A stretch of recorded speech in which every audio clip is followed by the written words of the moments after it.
dan selamat datang.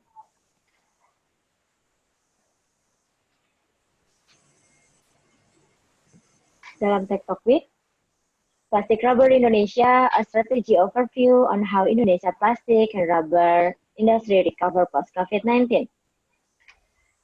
Saat ini Bapak dan Ibu sedang berada di ruang tunggu webinar kami yang akan kami mulai 5 menit lagi.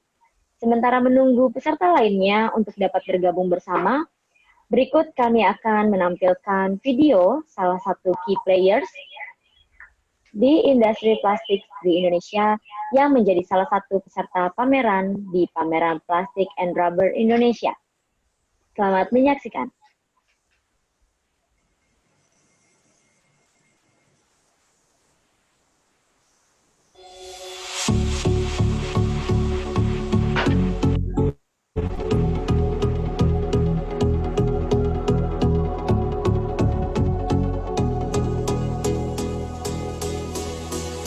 The ever-increasing need for demanding applications has now reached an all-time high. To stay ahead of the game, you need machines that deliver world-class performance, bringing high speed, high reliability, and high performance to your production process. This is the Mark 6 series.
Tech Talk Week, Plastic and Rubber Indonesia, a strategy overview on how Indonesia's plastic and rubber industry recover post-COVID-19.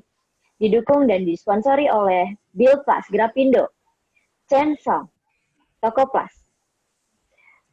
Kembali saya ucapkan selamat datang dan selamat bergabung bagi para peserta yang baru saja bergabung. Perkenalkan, saya Lydia Citra, senang sekali pada hari ini saya akan memandu Bapak dan Ibu dalam Tech Talk Plastic and Rubber Indonesia. Mungkin sedikit perkenalan mengenai Plastic and Rubber Indonesia, bahwa pameran Plastic and Rubber Indonesia merupakan pameran plastik dan karet yang tertua di Indonesia, di mana pameran ini sudah berlangsung 32 kali, dan tahun ini akan menjadi yang ke-33 kalinya pameran dilaksanakan. Di tahun 2019 lalu, pameran Plastic and Rubber Indonesia berhasil mendatangkan 6 grup pavilion internasional yang berasal dari 22 negara, dengan total lebih dari 557 peserta. Sehingga sebuah pameran dapat dikatakan sebagai platform dan nilai tambah untuk para pelaku industri.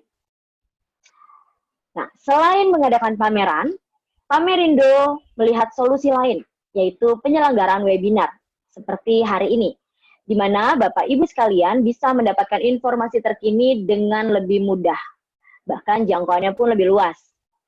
Dan hari ini kami akan menghadirkan 3 panelis yang akan menyajikan analisis terkini dengan mempertimbangkan perkembangan, arah, dan wawasan terbaru untuk sektor plastik dan karet di Indonesia. Dan selamat datang juga kami ucapkan kepada para tamu undangan VIP kami, serta rekan-rekan media yang sudah bergabung bersama kami.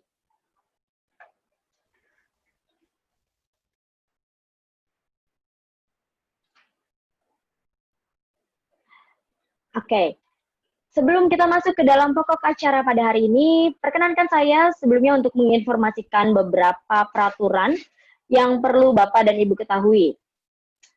Yang pertama, demi kelancaran acara dan kenyamanan bersama, kami menginformasikan bahwa kami akan mematikan audio dan kamera Bapak Ibu sekalian. Dan kemudian sesi webinar hari ini akan kami rekam dan Bapak dan Ibu sekalian dapat melihat hasil rekaman dan slide presentasi selambat-lambatnya 2 hari setelah webinar dengan mengunjungi website kami tentunya di www.plasticandrubberindonesia.com. Kami juga akan mengadakan sesi polling, di mana kami akan memohon kesediaan Bapak dan Ibu sekalian untuk dapat berpartisipasi agar kami dapat mengadakan webinar yang dapat menjawab kebutuhan Bapak dan Ibu sekalian di kedepannya. Pastinya webinar hari ini akan kami akhiri dengan sesi tanya-jawab, dan Bapak Ibu yang ingin mengajukan pertanyaan dapat menuliskan pertanyaannya di kolom Q&A atau di tombol Q&A yang ada di device Bapak Ibu, serta menuliskan kepada siapa pertanyaan tersebut ditujukan. Dan jika Bapak dan Ibu memiliki pertanyaan lebih lanjut, atau Bapak Ibu ingin bergabung bersama kami di webinar selanjutnya, Bapak dan Ibu dapat menghubungi di rian@pamerindo.com selaku Event Manager PT Pamerindo.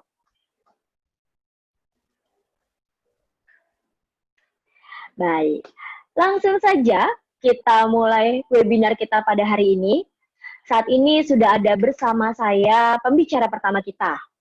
Beliau merupakan Director dari Indonesia Packaging Federation. Beliau memiliki pengalaman lebih dari 20 tahun di bidang packaging atau pengemasan.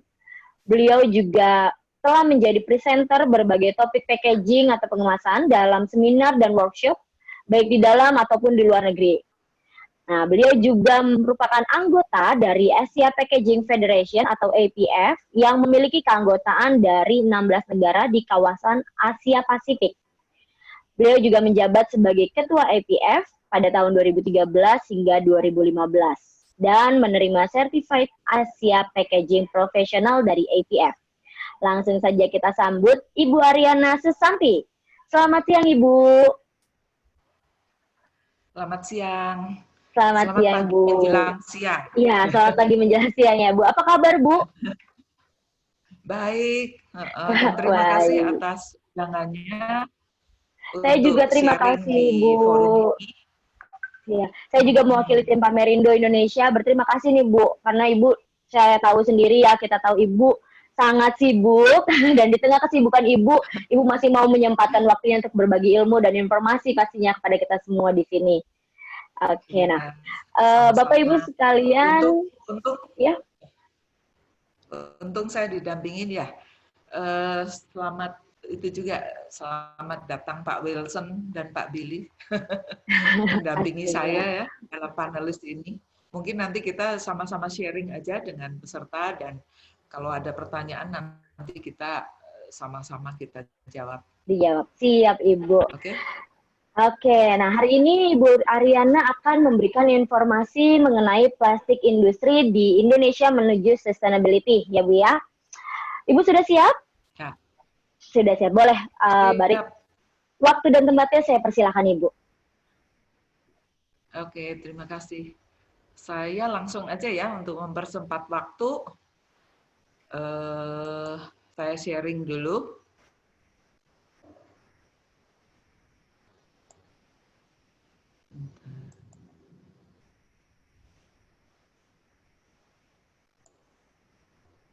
Sorry, harus ke atas. Sudah kelihatan? Sudah, Ibu. Oke, saya ingin sharing aja tentang perkembangan plastik packaging industri in Indonesia ya.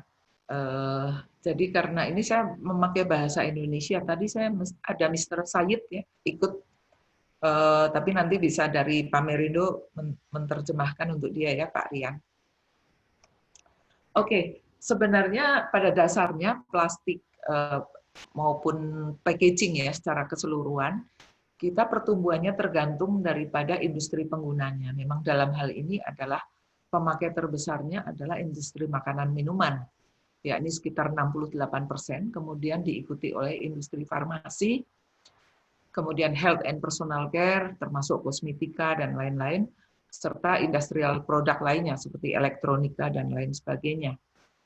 Nah, diharapkan tingkat pertumbuhannya itu sebesar 6-7% per tahunnya ya, untuk keseluruhan. Nah ini kalau Anda lihat tahun 2018 aja 6,85, kalau kita kalikan dolar dengan standar 14.000 adalah mendekati 100 triliun. Jadi tahun 2019 yang lalu ini sebenarnya sudah 100 triliun lebih ya kalau dirupiahkan.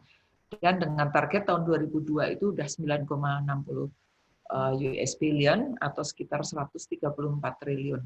Tapi dengan adanya COVID kita nggak tahu karena kita ngikutin industri penggunanya. Mudah-mudahan pandemi ini cepat berlalu dan kita bisa recovery lagi.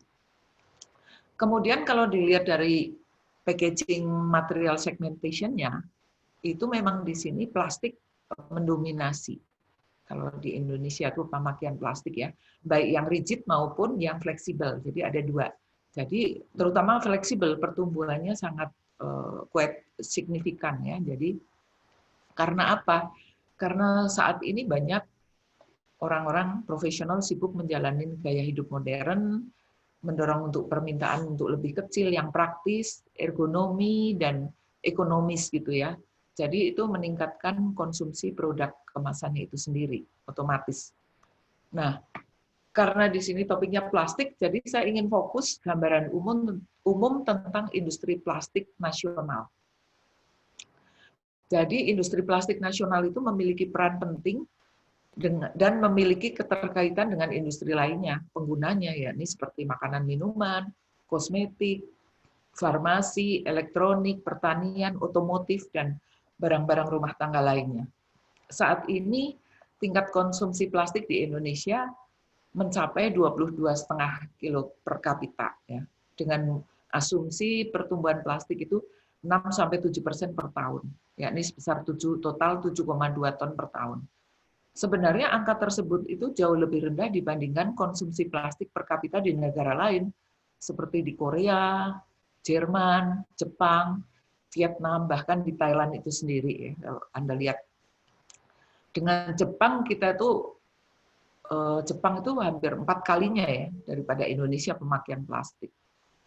Nah, pemerintah waktu itu sebelum COVID ini memang mencanangkan kita menghadapi industri 4.0 yang didukung. Jadi ada 5 ya. Jadi ada 5 itu sektor makanan minuman, sektor tekstil dan busana, sektor otomotif, sektor elektronika dan kimia.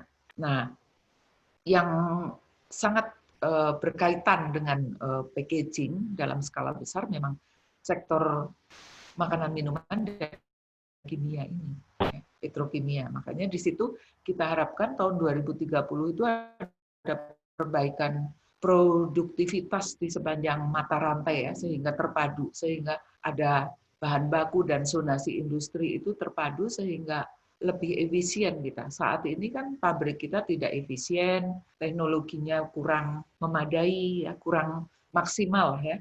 Kemudian kemampuan lead banknya juga masih standar-standar saja, supply chain terutama supaya menekan cost karena masih high cost nih saat ini. Nah, tapi kemudian datang kan COVID pandemi ini, COVID-19. Jadi ada prediksi, saya dapat nih dari INAPLAS. INAPLAS itu Asosiasi Plastik Hulu di Indonesia ya. Ini supply dan demand industri polimer ini pasca COVID menurun semua. Ya, menurun semua. Ini Anda bisa lihat bagannya aja. Secara garis besar kita simpulkan. Jadi karena harga minyak mentah dunia terpukul dengan adanya pandemi dan anjloknya permintaan dunia sekitar 30-50%, beberapa industri plastik hilir turun sekitar 30% terdampak pandemi. Karena orang harus bekerja dari rumah atau harus stay at home atau work from home itu aja ya selama 3 bulan ini. Jadi para pelaku usaha sangat berhati-hati meminimalkan stok baik bahan baku maupun produk jadi. Mereka nyetoknya nggak jangka panjang gitu, sedikit-sedikit itu. Nah, tapi pada aplikasi tertentu, kemasan makanan, karung beras, dan karung hasil pertanian itu meningkat sekitar 15-20%. Kemudian produk masker dan APD ya, meningkat sekitar 20-50% karena banyaknya permintaan ini di masa pandemi. Tapi sayangnya masker dan APD ini sebagian bahan bakunya masih impor yang standar itu, kecuali masker kain ya. Masker kain sekarang banyak kan diproduksi oleh orang-orang itu untuk meningkatkan usaha kecil juga, UMKM kita. Kemudian industri AMDK ini paling parah, terdampak cukup signifikan, jadi diperkirakan turun 70-80%, terutama kalau galon masih stabil ya, tapi yang botol-botol plastik itu karena banyak digunakan di hotel, catering dan sebagainya. Nah, sekarang hotel kan tutup, maksudnya pasif ya, tidak kurang melayani menerima tamu, orang juga banyak bertamu di hotel, banyak nggak ada apa ya, pertemuan-pertemuan yang sifatnya ada cateringnya gitu. Jadi itu mempengaruhi sangat besar. Juga produksi mainan dan produk peralatan rumah tangga dari plastik itu diprediksi sekitar 50% itu turun. Nah, industri makanan pun, saya tanya ke GAPMI, Asosiasi Makanan Minuman, ternyata turun juga 10-20%. Saya bilang, loh kok bisa? Waktu 98 kita krisis itu stabil kok, maksudnya orang butuh makanan minuman tetap, maksudnya turunnya nggak sampai segitu, kenapa? Nah, dia bilang kecuali mie instan memang naik 20%, sama bumbu-bumbu itu, ingredient lainnya naik 15%. Nah, prediksi saya mungkin secara subjektif aja nih, karena banyaknya orang masak di rumah nih, kan waktunya panjang masak di rumah, jadi mereka masak di rumah paling beli bumbunya, atau makan mie instan yang praktis-praktis. Makanya makanan minuman olahan itu turun 10-20% itu saja. Tapi di sini jasa pengiriman naik. Nah, jasa pengiriman apa? Mungkin pemesanan dari makanan juga termasuk non makanan gitu. Ya, terus tapi produk pertanian stabil ya, karena itu. Kemudian kembali lagi kita melihat manfaat plastik di masa pandemi. Biasanya orang setelah belanja dari pasar atau supermarket, mereka membawa dengan kantong plastik itu akan dipakai kembali oleh konsumen untuk menyimpan makanannya di kulkas, kalau belum langsung dikonsumsi ya, atau dipakai untuk kantong sampah, itu aja. Nah, juga untuk delivery, food delivery itu biasanya GrabFood, GoFood, itu biasanya selama pandemi itu banyak pesanan-pesanan itu memakai plastik tetap. Karena ada minumannya, ada yang berkuah, yang apa, itu harus dibungkus plastik lagi, dan disil. Kadang-kadang harus diletakkan dalam jarak jauh ya, untuk nanti mereka ngambil. Nah, itu butuh plastik yang kemudian disil lagi.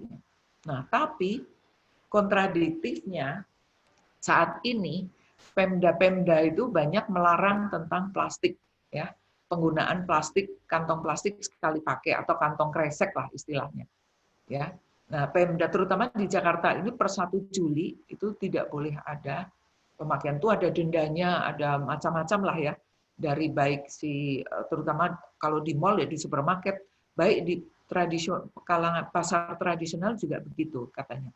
Nah, ini akan pengaruhnya, dampaknya sangat besar kepada usaha UMKM kita ya. Jadi UMKM kita terdampak 90%. Karena mereka kalau menggunakan yang bukan kantong, katanya harus menggunakan kantong belanja ramah lingkungan. Itu selain lebih mahal, susah dicari, juga mudah rusak. Karena itu masih dalam proses pengembangan lebih lanjut, seperti untuk dari singkong, dari rumput laut dan sebagainya itu ya. Nah, selama itu masih dalam proses development, kalau orang beralih ke sana. Terus kalau yang ke hal-hal lain, tentunya akan lebih mahal, itu saja. Jadi kalau kantong plastik sebenarnya yang sekali pakai itu praktis, mudah didapat, murah, mudah digunakan oleh mereka ini, UMKM tadi ya. Jadi ini sangat terdampak kalau UMKM. Sebenarnya kemasan makanan berbahan plastik itu fungsinya sangat banyak, yakni memperpanjang umur masa simpan makanan itu sendiri dan melindungi dari virus dan bakteri lainnya. Itu seperti baik buah-buahan segar itu ada istilahnya modified atmosphere packaging, ada teknologi MIP gitu ya, itu untuk memperpanjang masa simpan sehingga tomat, duku dan sebagainya bisa dikonsumsi lebih lama. sebenarnya plastik itu kan macam-macam ya, dari mulai nomor 1 sampai nomor 7. Nomor 1 umpamanya PET, nomor 5 PP, itu gunanya itu mudah didaur ulang. Nah, plastik juga mempunyai nilai tinggi untuk otomotif, interior pesawat terbang, alat-alat medis, pipa air, tangki air, bahkan kontainer transport untuk mengangkut dangerous good, barang-barang berbahaya, cairan kimia dan sebagainya. Jadi selain yang otomotif sangat signifikan karena mobil-mobil itu bisa 10% lebih ringan, berat kendaraannya lebih ringan, itu banyak dipakai dalam beberapa tahun terakhir ini ya, dan sebagainya. Kemudian, bisakah kita hidup tanpa plastik? Saya lihat banyak kampanye-kampanye menyesatkan, seperti say no to plastic, sehingga plastik menjadi brand restriction. Orang kalau plastik itu, wah alergi plastik itu pasti jelek. Padahal plastik itu kalau digunakan secara baik dan benar, itu benar-benar akan membawa manfaat yang sangat besar. Sekarang kalau kita lihat, kita hidup di zaman modern ini, semua punya mobile phone kan? Mobile phone, punya juga semuanya 90% kandungannya plastik itu. Kalau kita say no to plastik, nggak usah pakai handphone aja, nggak usah punya mobile phone. Kemudian alat-alat rumah tangga, semuanya kebanyakan plastik. Sikat gigi pun plastik. Jadi kalau say no to plastik, nggak usah sikat gigi dengan plastik yang sekarang ini, gitu ya. Jadi sebenarnya perilaku orangnya, makanya ada poster-poster nih ya, sungai bukan tempat sampah, karena orang suka membuang sampahnya ke sungai. Selokan bukan tempat sampah. Kadang-kadang orang nyapu itu saya lihat di pinggir jalan, nyapu-nyapu sampahnya dibuang ke selokan. Ya, terus kemudian di pantai juga orang sekali setelah mengkonsumsi dibuang aja. Terus di laut pun demikian, ya, sehingga itu mencemari lingkungan. Nah, makanya ada poster orang beriman membuang sampah pada tempatnya. Terus di Jepang ya kita lihat, waktu tsunami banjir itu bening kan airnya itu, nggak ada yang ngapung. Tapi di Indonesia begitu banjir itu dari kasur, lemari, kursi bekas itu semuanya ngapung, nggak cuma plastik aja gitu ya.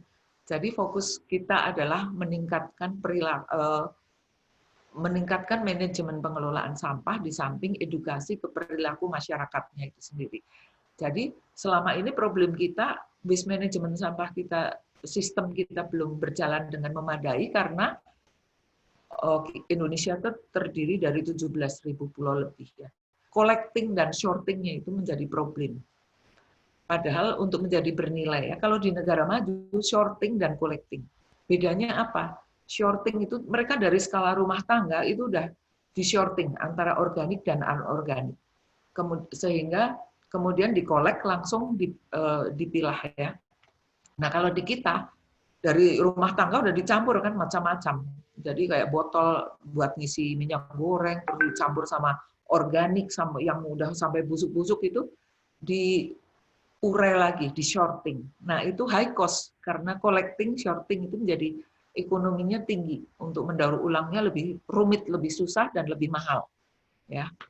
Jadi semuanya itu masalahnya bukan pada plastiknya tapi perilaku orang-orangnya. Jadi kita perlu mencari jalan keluar yang berbasis inovasi dan teknologi, adanya kolaborasi yang baik dari semua pemangku kepentingan. Jadi kan ada undang-undang mengenai EPR, Extended Producer Responsibility, tapi dari PRICE ya, PRICE itu sekumpulan dari perusahaan nasional dan multinasional, ada 6 di Prakarsai itu bilang ESR. ESR itu Extended Stakeholder Responsibility.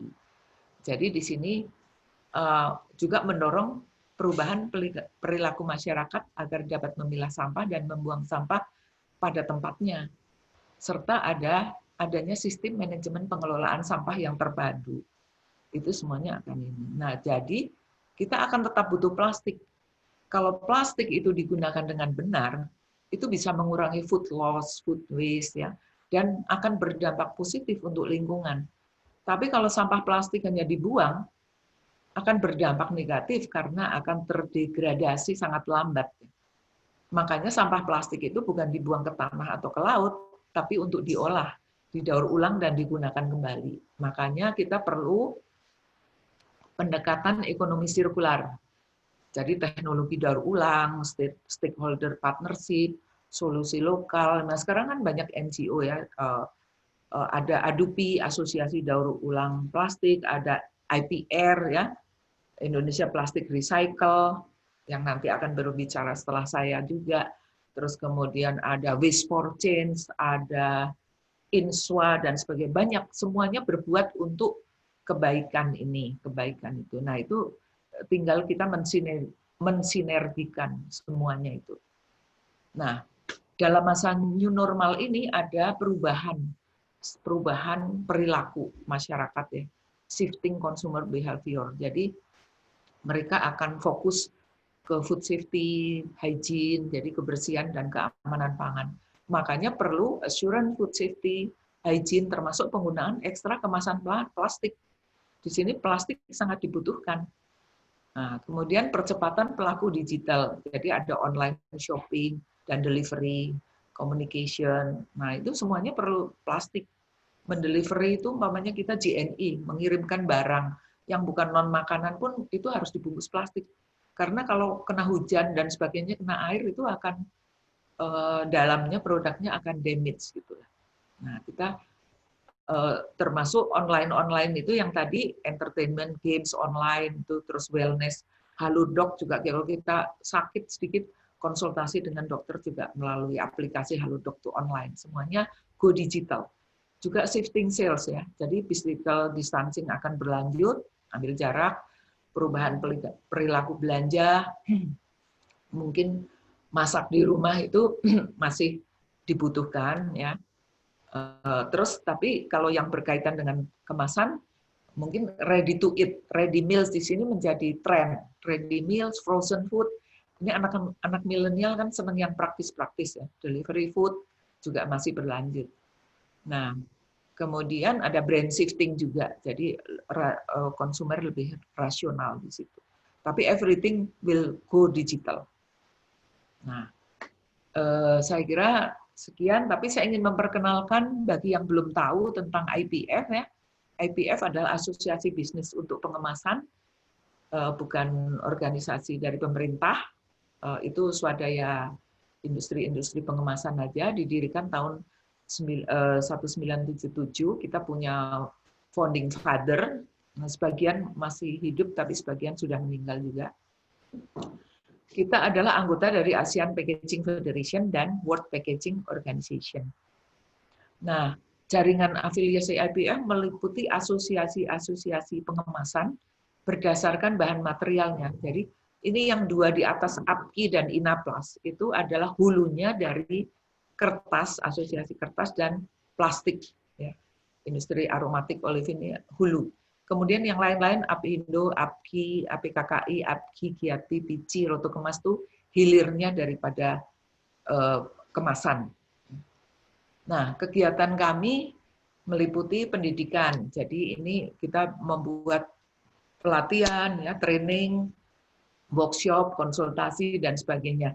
Kemudian knowledge and information, ya, kita bikin seminar, konferensi, baik skala nasional maupun internasional, dan kita juga menerbitkan direktori pengemasan. Kemudian kita juga membuat packaging inovasi dengan nama Pakindo Star Award, itu setiap tahunnya hasil daripada, ini kita untuk meng-create inovasi-inovasi baru, hasil daripada kompetisi ini kita bisa entry-kan ke Asia Star dan World Star. Dan saat ini ada 20 produk Indonesia sudah mendapat World Star Award, artinya diakui dunia. Di antaranya itu Greek yogurt, kalau Anda lihat produksi dari Heavenly Blast yang ada di counter-counter Starbucks itu ada, itu mendapat World Star. Kemudian dalam jejaring kita juga sering mengajak anggota untuk mengunjungi pameran dagang di seluruh dunia, baik di Interpack, Düsseldorf, ya, di Jerman, terus di China Plus itu. Tapi karena kita ada tahun ini ada dampak COVID dan pandemi ini, jadi semuanya tertunda. Jadi kita belum tahu. Nggak tahu kalau di Indonesia, saya kira ya, selamat nih. Indonesia ada pameran dagang seperti Pamerindo, di itu akan mungkin tetap akan lanjut. Tapi yang lain-lain yang di luar yang sebelum Juni, dari bulan Januari sampai ke Juni kemarin semuanya tertunda ke tahun depan. Kemudian mengenai isu dan legislasi, kita membahas tentang standarisasi bersama institusi terkait, misalnya dengan BSN, dengan Badan POM, termasuk dengan KLHK. Tadi pagi saya juga membuat Zoom meeting bagaimana menangani keberlanjutan pengemasan dalam ekonomi sirkular ini. Saya kira cukup sekian sharing saya, biar dilanjut ke depan. Ini udah molor nih waktunya.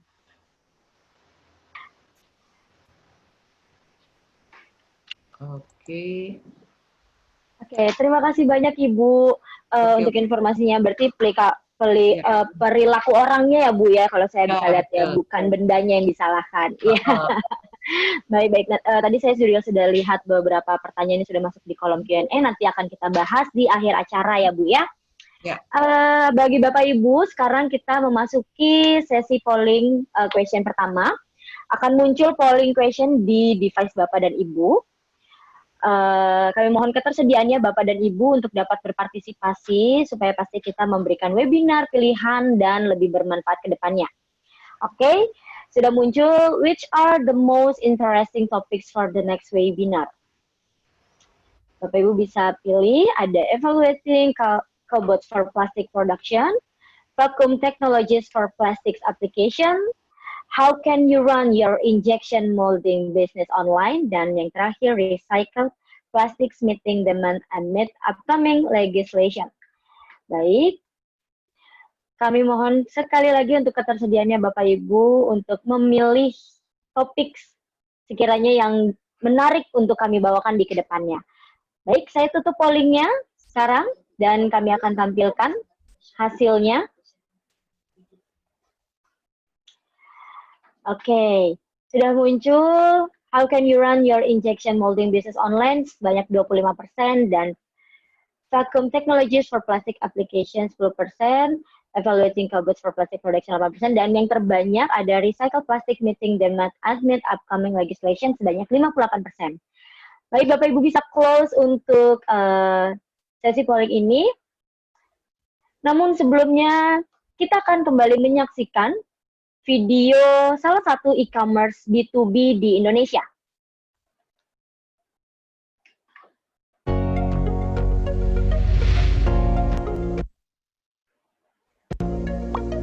Belanja biji plastik susah, dijutekin penjual karena belinya sedikit. Susah cek harga, pengirimannya pun nggak dapet. Ah, ribet! It's so yesterday. Lewat Tokoplas, segala kebutuhan plastik jadi lebih mudah. Cukup masukkan beberapa informasi, klik daftar. Cara belanjanya gampang banget. Tinggal search produk plastik yang kamu inginkan. Bandingkan harga-harga tiap produk dan spesifikasinya. Klik tambah ke truk. Di Tokoplas, kamu udah bisa order mulai dari 200 kilo. Mau ajukan penawaran? Bisa banget. Dengan jadwal pengiriman yang fleksibel, kamu bisa menentukan sendiri kapan pesananmu mau dikirim. Nggak mau langsung kirim semuanya, kirim bertahap aja. Minimal 5 ton, free delivery. Untuk pembayaran, Tokoplas juga menawarkan financing melalui bank atau P2P. Klik bayar. Kamu bisa memantau status pemesanan kamu kapan aja dan lacak kurirnya dengan live tracking. Di Tokoplas, kamu nggak cuma bisa belanja, kamu juga bisa memantau tren harga plastik, membaca berita-berita, dan analisa industri. Segera daftarkan dirimu dan dapatkan promo-promo menarik dari Tokoplas.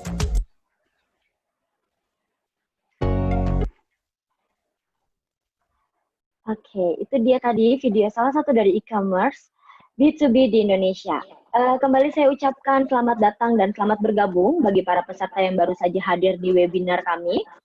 Dan kembali saya informasikan jika Bapak dan Ibu ingin bergabung bersama dan menjadi bagian dari webinar kami selanjutnya, Bapak Ibu dapat menghubungi rian@pamerindo.com selaku Event Manager PT Pamerindo Indonesia. Memasuki sesi kedua kita, langsung saja kita sambut pembicara kedua kita pada hari ini.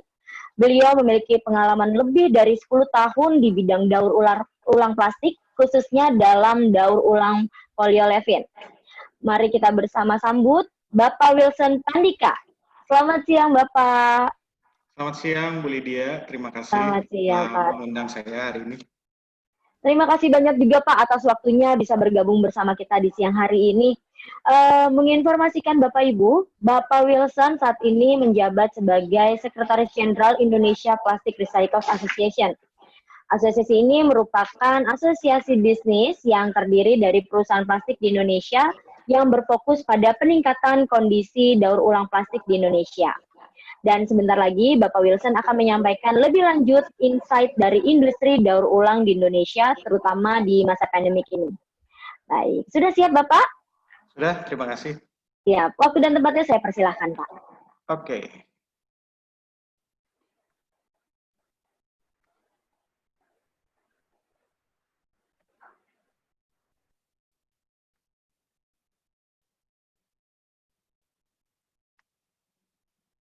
Terima kasih Bu Lydia atas perkenalannya tadi. Selamat siang dan salam sejahtera bagi kita semua. Pertama-tama saya mau berterima kasih juga kepada PT Pamerindo yang telah mengundang saya untuk mewakili IPR, Indonesian Plastic Recyclers, untuk memberikan sedikit update mengenai kondisi industri daur ulang plastik di Indonesia, terutama pada masa pandemi COVID ini dan beberapa bulan terakhir ini. Mungkin saya perkenalkan dulu sedikit tentang asosiasi saya. Jadi saya adalah Sekretari Jenderal Sekjen daripada IPR, Indonesia Plastic Recyclers. Kita adalah sebuah asosiasi non-profit yang beranggotakan para pelaku daur ulang plastik di Indonesia. Kita sudah berdiri semenjak beberapa tahun yang lalu dan telah memiliki anggota di berbagai daerah di Indonesia.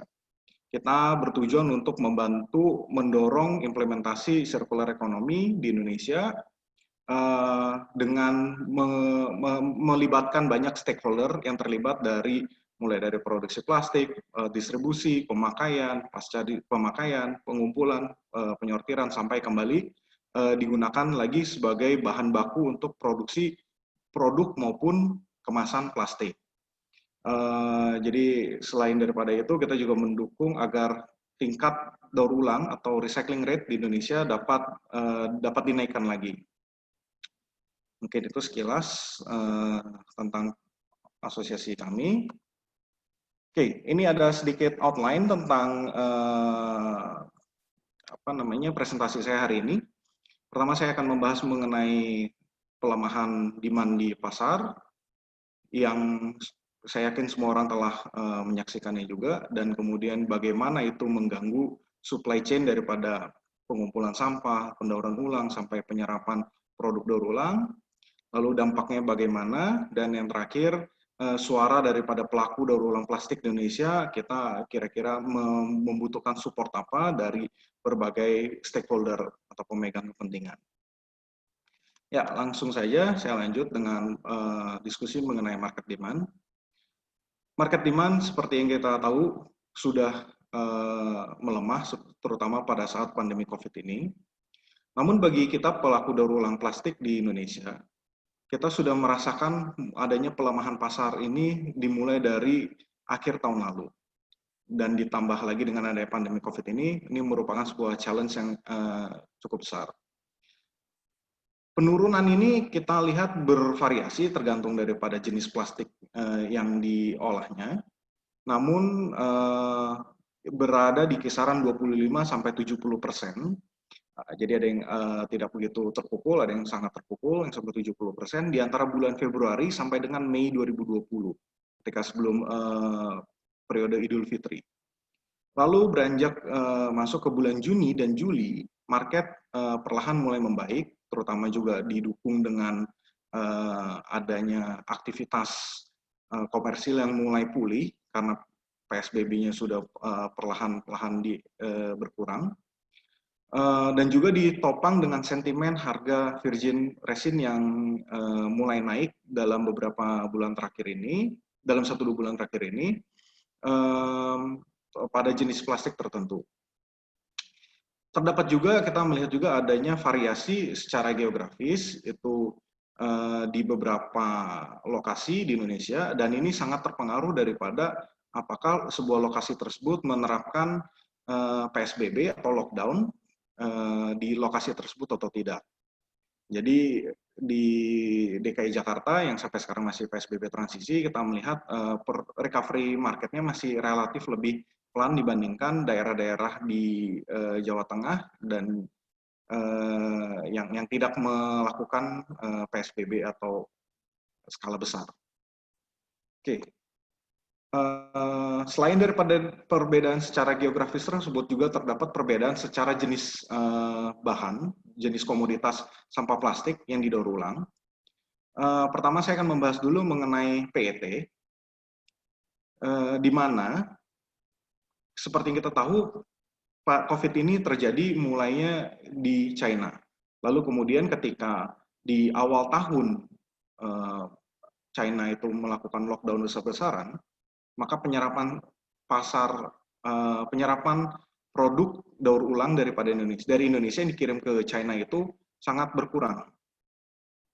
Jadi sehingga membuat kondisi para pendaur ulang di Indonesia itu kebanjiran pasokan karena tidak dapat menjual produknya terutama ke pasar ekspor. Kita melihat di local market decline-nya atau penurunannya untuk demand atas recycled PET ini relatif lebih sedikit dibandingkan untuk yang di luar negeri, karena memang di China yang merupakan penyerap PET terbesar di dunia, mereka yang lockdown besar-besaran yang duluan.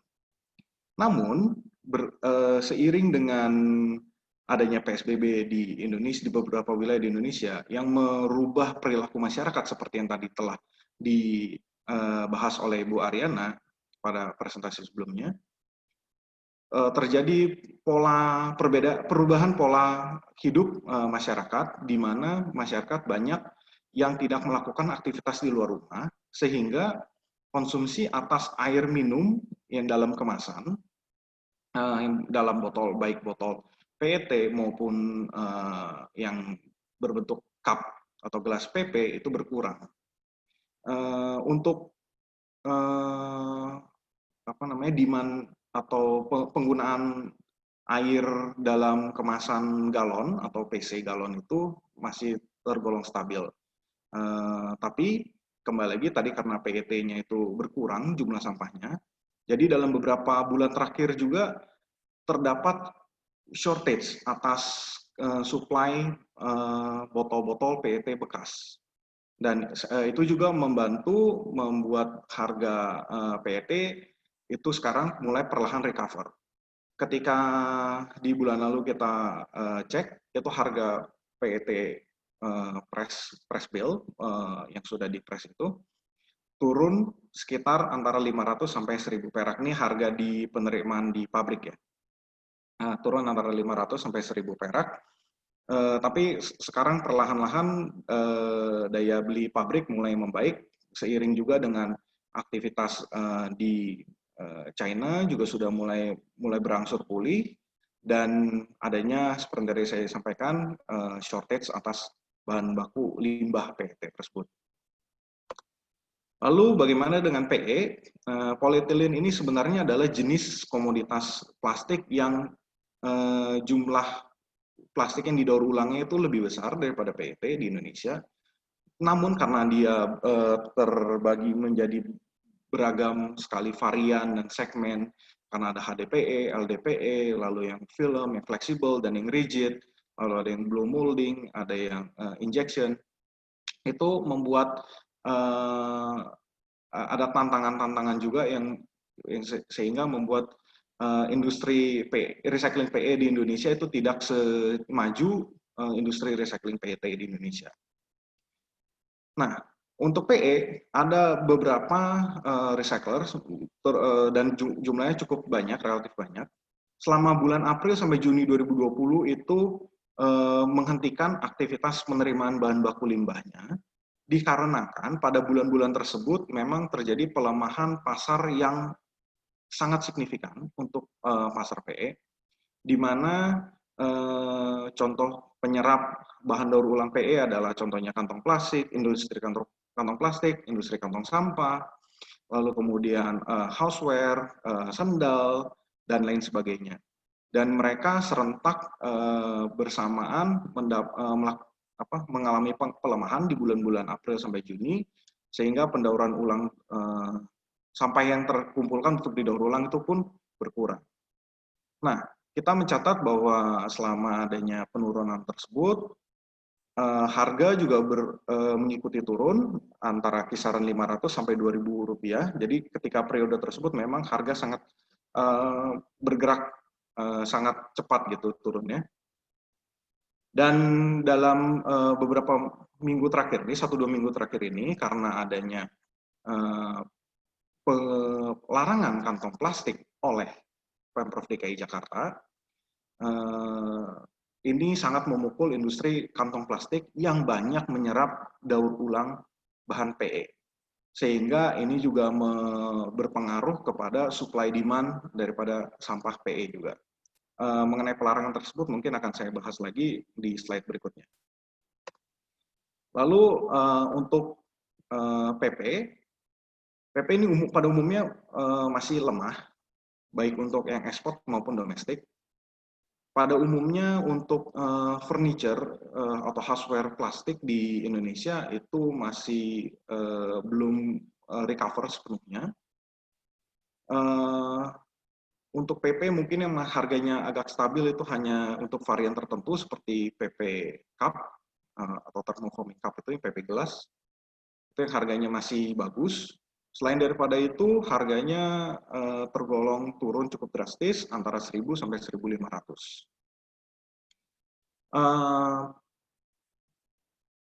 Terlepas dari PET, PE, dan PP ini masih banyak sebenarnya jenis-jenis plastik yang didaur ulang di Indonesia.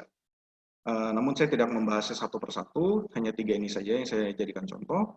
Namun pada umumnya secara general ini sekarang sedang mengalami penurunan yang cukup signifikan, meskipun dalam 1 bulan terakhir ini kita lihat sudah mulai ada recovery, tapi belum kembali ke posisi full seperti sebelum pandemi COVID ini.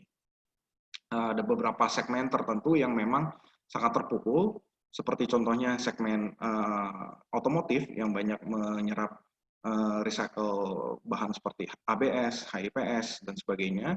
Itu sangat terpukul karena seperti yang kita ketahui juga salah satu pabrikan mobil asal Jepang telah menghentikan pabriknya secara permanen di Indonesia dan banyak sekali yang juga mengurangi produksinya. Jadi kembali lagi secara umum memang sekarang terjadi pelemahan untuk segala jenis plastik. Dan kami menghitung bahwa atas pelemahan supply tersebut, pelemahan demand tersebut, supply ini juga terganggu dan berdasarkan hitungan kami antara bulan Maret sampai Mei 2020, rata-rata jumlah sampah plastik yang terserap oleh industri daur ulang plastik di Indonesia itu berkurang sampai 54%. Memang ini sangat besar variasinya antara satu daerah dengan yang lain, lalu antara satu jenis plastik dengan yang lain, dan satu segmen industri satu dengan yang lain. Namun berdasarkan hitungan kami, rata-rata kita mendapatkan angka sekitar 54%, artinya hampir berkurang setengahnya penyerapannya. Dan impact tersebut yang paling merasakan adalah di kalangan pemulung. Mereka mendapatkan kesulitan untuk menjual barang-barang plastik, sampah plastik yang dikumpulkan oleh mereka, karena memang harganya ada yang turun menjadi sangat murah, ada juga yang berhenti menerima sama sekali. Sehingga mereka itu harus bergantung kepada penjualan atas sampah kertas, sampah karton, sampah kardus, dan juga limbah logam yang sebenarnya tidak terlalu banyak. Dan data ini kami dapatkan dari asosiasi kami yang terafiliasi, yaitu Ikatan Pemulung Indonesia, di mana mereka membawahi jutaan pemulung di Indonesia, dan berdasarkan data mereka ini sangat berpengaruh secara negatif kepada para pemulung. Selain daripada di pemulung juga, di level industri, kami mencatat ada sebagian industri daur ulang plastik yang sudah sempat merumahkan, ini baik secara permanen maupun secara temporer, sebagian daripada tenaga kerjanya, dan itu berkisar di antara 10-20% daripada tenaga kerja totalnya. Memang tidak semuanya, tapi ada yang kami menemukan beberapa contoh yang melakukan merumahkan karyawannya, dan itu jumlahnya sekitar 10-20%. Dan bersyukur kita market daur ulang plastik itu sudah mulai recover, jadi kedepannya kita harapkan tidak ada lagi PHK massal atau pengurangan karyawan dalam jumlah banyak di industri daur ulang plastik. Itu. Lalu kemudian mengenai labor safety juga, jadi keamanan K3-nya pekerja ini sangat menjadi salah satu tantangan di masa pandemi COVID ini. Seperti yang kita tahu, banyak APD-APD bekas yang dibuang dan kadang itu memang tercampur dengan sampah rumah tangga pada umumnya. Dan ini sangat memberikan resiko kesehatan bagi tenaga kerja, terutama yang berada di baris terdepan pengumpulan sampah plastik, seperti pemulung dan lain sebagainya, yang berhubungan langsung dengan sampah tersebut. Seperti contoh yang ada di foto, ini adalah foto yang kita ambil di TPA Bantar Gebang. Berdasarkan data dari Ikatan Pemulung Indonesia juga, di Bantar Gebang sendiri terdapat sekitar 6.000 pemulung, di mana kebanyakan dari mereka adalah mengumpulkan sampah kantong plastik. Karena di sana kantong plastik dapat dikumpulkan dengan jumlah banyak, dan ada beberapa industri daur ulang kantong plastik di sekitar Bantar Gebang yang menerima sampah tersebut. Jadi kembali lagi tadi mengenai K3, mereka ada resiko untuk bersentuhan dengan APD yang bekas pakai. Namun seiring dengan berjalannya material ini ke tahapan-tahapan value chain berikutnya, baik di pelapak, kemudian pengepul, lalu sampai ke lapak dan masuk ke pabrik, seiring dengan adanya proses penyortiran, pemisahan sampah, resiko-resiko tersebut memang sudah berkurang. Dan berdasarkan informasi yang kita terima, sampai sejauh ini belum ada pekerja di industri daur ulang plastik yang terjangkit oleh virus COVID.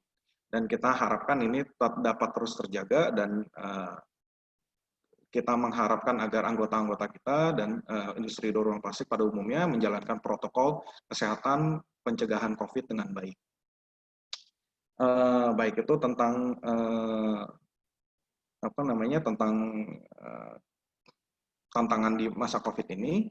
Lalu seperti yang kita tahu juga, yang sekarang sedang marak di media mengenai pelarangan penggunaan kantong plastik di Indonesia, mulai dari tanggal 1 Juli 2020, 1 minggu yang lalu.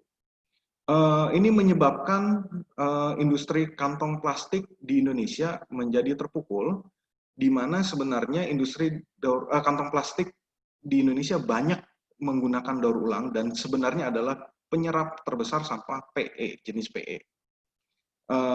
Dan perlu kita ketahui juga, sampah PE yang masuk untuk produksi industri kantong plastik berbahan daur ulang tersebut, itu bisa berasal dari jenis HDPE maupun LDPE, dan HDPE ini juga cukup fleksibel, artinya dia bisa menggunakan bahan blow molding, blown film, sampai injection juga dalam jumlah tertentu dapat digunakan. Lalu untuk sampah LDPE itu dia juga bisa digunakan untuk kantong plastik. Sehingga yang kita khawatirkan ketika adanya pelarangan penggunaan kantong plastik di Indonesia seperti ini, di Jakarta seperti ini, sehingga menyebabkan penyerapan atas kantong plastik berbahan daur ulang tersebut berkurang, maka penyerapan sampah plastik tersebut juga pasti akan berkurang. Sehingga kami mengkhawatirkan bahwa kebijakan ini justru akan meningkatkan jumlah sampah plastik yang masuk ke TPA. Dan sudah masuk ke TPA dan nanti tidak akan terpungut karena industri yang menyerapnya juga terpukul. Juga kita melihat ada perbedaan persepsi atas definisi ramah lingkungan seperti yang atur di dalam peraturan gubernur tersebut, peraturan gubernur nomor 142 tahun 2019, di mana ramah lingkungan tersebut diartikan sebagai kemampuan penggunaan ulang daripada sebuah media atau wadah, dalam hal ini tas atau kantong. Dan kalau kita melihat daripada definisinya, sebenarnya yang ditekankan adalah kemampuan untuk penggunaan ulang. Dan kalau kita lihat juga, sebenarnya kantong plastik, baik itu berbahan daur ulang maupun tidak, yang konvensional, itu pada umumnya di masyarakat di Indonesia, itu tidak ada yang digunakan hanya sekali. Minimal itu digunakan 2 kali, karena setelah digunakan untuk membawa barang, belanjaan, pulang, kemudian 99% itu digunakan untuk sebagai pembungkus sampah. Di mana seperti yang kita tahu, waste management di Indonesia belum seperti di luar negeri, di mana tong sampah itu tidak dilapisi dengan kantong sampah. Tapi kalau di Indonesia semua masih menggunakan kantong sampah, karena sampahnya juga banyak yang basah. Dapat dibayangkan apabila Indonesia sekarang tidak menggunakan kantong sampah, sehingga untuk mentransport sampah tersebut tanpa dibungkus oleh plastik, itu akan menimbulkan juga resiko-resiko bahaya kesehatan, lalu kemudian wabah seperti ya, tikus, lalat, dan sebagainya, itu bisa membawa banyak resiko kesehatan bagi masyarakat. Kalau dulu arti ramah lingkungan tersebut diartikan sebagai kemampuan untuk terurai oleh lingkungan, di mana pada Perda sebelumnya yang pernah keluar tahun 2013, arti ramah lingkungan itu adalah kemampuan untuk dapat terurai oleh di alam. Ini sekarang kita lihat di peraturan gubernur yang keluar di tahun 2019 ini, artinya sudah kemampuan untuk digunakan ulang, artinya sudah ada perubahan. Namun sayangnya ini belum mencakup kantong plastik berbahan daur ulang. Banyak sekali studi-studi di luar negeri, studi berbasis life cycle assessment atau ya life cycle, analisa siklus hidup, life cycle assessment daripada kantong plastik, dan sudah pada beberapa studi disimpulkan bahwa kantong plastik berbahan daur ulang adalah kantong yang menghasilkan potensi pemanasan global atau greenhouse emission yang paling rendah dibandingkan yang lain. Untuk mencapai level yang sama, kantong guna ulang itu harus digunakan ulang lebih dari 100 kali. Dan saya rasa ini secara praktek susah untuk digunakan, susah untuk dilakukan. Dan juga kantong berbahan yang sebenarnya itu adalah PP spunbound, yang sebenarnya adalah plastik juga, itu secara praktek tidak ada yang melakukan pengumpulan dan pendauran ulang, baik di Indonesia maupun di luar negeri. Jadi mungkin dapat kita bayangkan dalam beberapa bulan dari sekarang sampahnya nanti akan berubah menjadi sampah PP spunbound, yang orang kira itu adalah kain, tapi sebenarnya itu adalah plastik juga, yang akan menumpuk dan malah tidak dapat didaur ulang. Jadi kita dari asosiasi juga sudah pada beberapa kesempatan berusaha untuk mengadvokasikan suara ini, namun belum mendapatkan respon yang positif. Itu sekilas tentang plastik backbend di Jakarta. Lalu sekilas saja kita juga berusaha menampung aspirasi-aspirasi dari anggota kita, dan kira-kira apa saja yang mereka harapkan untuk dapat dilaksanakan untuk memperbaiki kondisi sekarang ini. Mungkin saya sekilas saja, ada 4 poin. Pertama, kita mengharapkan adanya support dari pemerintah untuk membuat kestabilan pasar bahan daur ulang, mulai bisa dengan penggunaan tingkat kandungan daur ulang plastik (TKDUP) atau recycled plastic content secara mandatory atau wajib pada komoditas plastik tertentu, terutama yang digunakan oleh pemerintah, dalam hal ini BUMN, sehingga dapat menyerap sampah plastik. Lalu juga untuk membantu mempromosikan penggunaan plastik berbahan daur ulang. Karena seperti yang kita tahu di Indonesia, plastik daur ulang itu biasanya dicap sebagai inferior atau kualitasnya jelek, dan orang biasanya lebih milih yang berbahan virgin. Kita juga mengharapkan pada poin kedua adanya kolaborasi dengan sesama pemegang kepentingan atau stakeholders lain di industri plastik ini untuk memperbaiki kemampuan daur ulang daripada produk dan packaging plastik sehingga dapat meningkatkan recycling rate. Kita juga mengharapkan adanya fiscal insentif dari pemerintah. Dan terakhir, tapi yang sangat relevan dengan kondisi sekarang ini adalah agar peraturan-peraturan yang membatasi penggunaan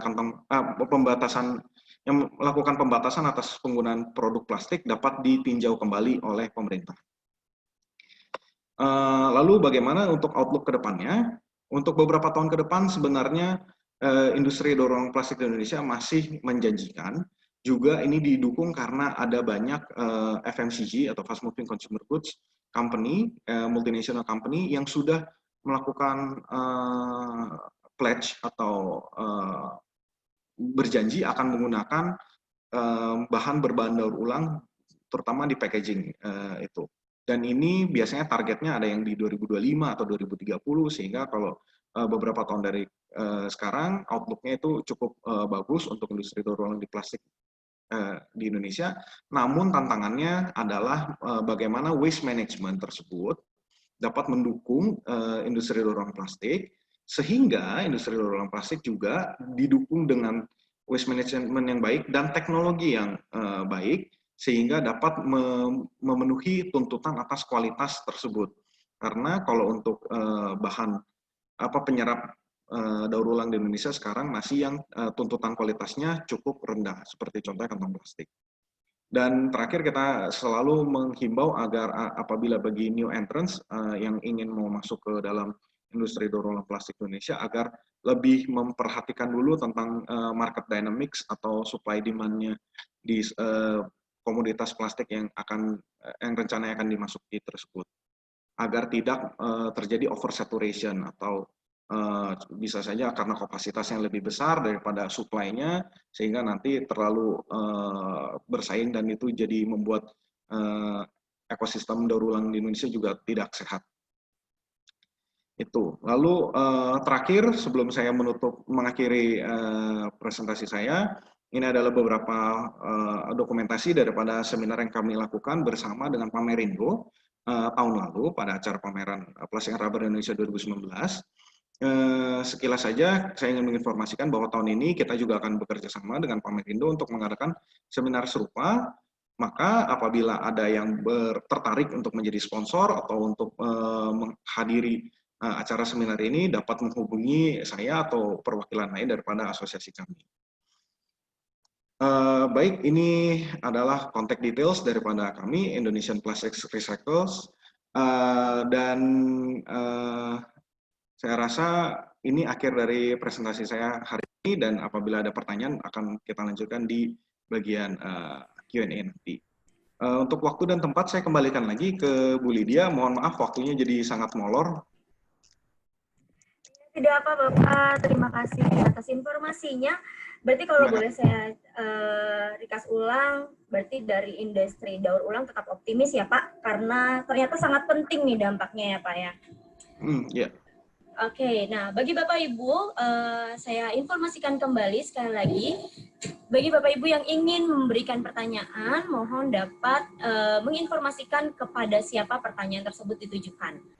Dan saat ini kita akan memasuki sesi polling kedua, akan muncul kembali polling di layar device Bapak dan Ibu. Kami mohon kembali partisipasinya untuk dapat memilih jawaban yang tersedia. Which of the following would you like to know? I'd like to know more on the webinar sponsorship. I'd like to join as a speaker, and I'd like to be invited for the next webinar. Please kami mohon ketersediaannya, partisipasi aktifnya dari Bapak dan Ibu sekalian untuk dapat memilih salah satu jawaban dan submit. Kami akan tutup polling ini. Ya, kita sudah tutup. Dan akan muncul jawabannya.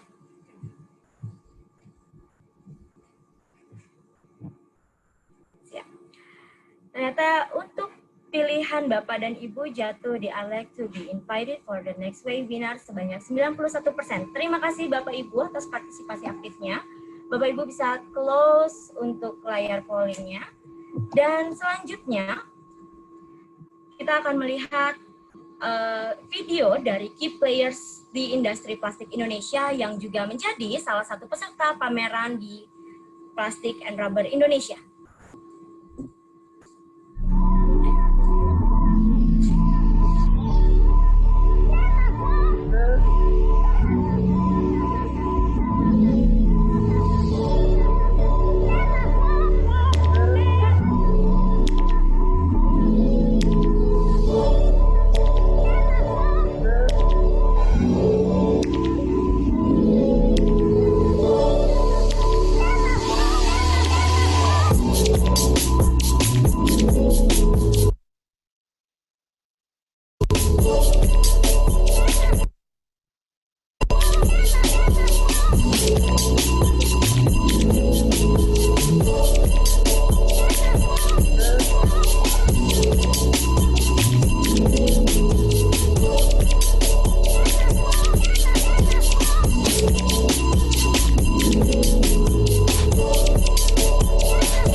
Baik, terima kasih. Saya informasikan kembali lagi, jika Bapak dan Ibu ingin bergabung bersama dan menjadi bagian dari webinar kami selanjutnya, Bapak dan Ibu dapat menghubungi rian@pamerindo.com selaku Event Manager PT Pamerindo Indonesia. Dan pembicara kita selanjutnya merupakan pembicara terakhir kami. Beliau adalah Managing Director PT Airindo Mitra Utama sejak tahun 2014 lalu hingga sekarang, di mana menyediakan aksesoris utilities, chiller temp, controller, and air compressor. Dan beliau juga adalah Managing Director dari PT Bilplas Grapindo, sudah 20 tahun sejak tahun 2000 hingga sekarang untuk plastik machinery. Mari langsung kita sambut Bapak Billy Chang. Selamat siang Bapak. Selamat siang Lydia. Siang Pak, apa kabar Pak? Baik, baik. Tetap semangat ya Pak. Oke, saya ingin menginformasikan bahwa beliau akan memberikan beberapa informasi mengenai situasi industri plastik after COVID-19, kemudian prospeknya bagaimana dan apa saja sih yang akan laku kira-kira di pasaran, teknologi apa saja yang berkembang di industri plastik selama COVID-19, dan pasar apa yang lebih potensial untuk investment ke depannya, serta optimisme industri plastik jangka pendek maupun jangka panjang ya Pak ya. Baik, kalau gitu saya langsung saja persilakan waktu dan tempatnya. Terima kasih.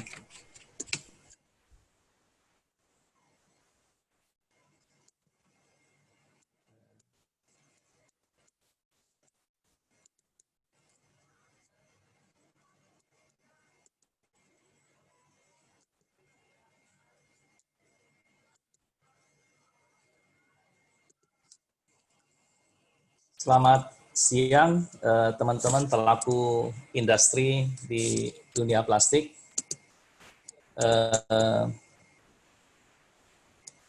Perkenalkan terlebih dahulu, nama saya Billy Chang dari PT Bilplas Grapindo.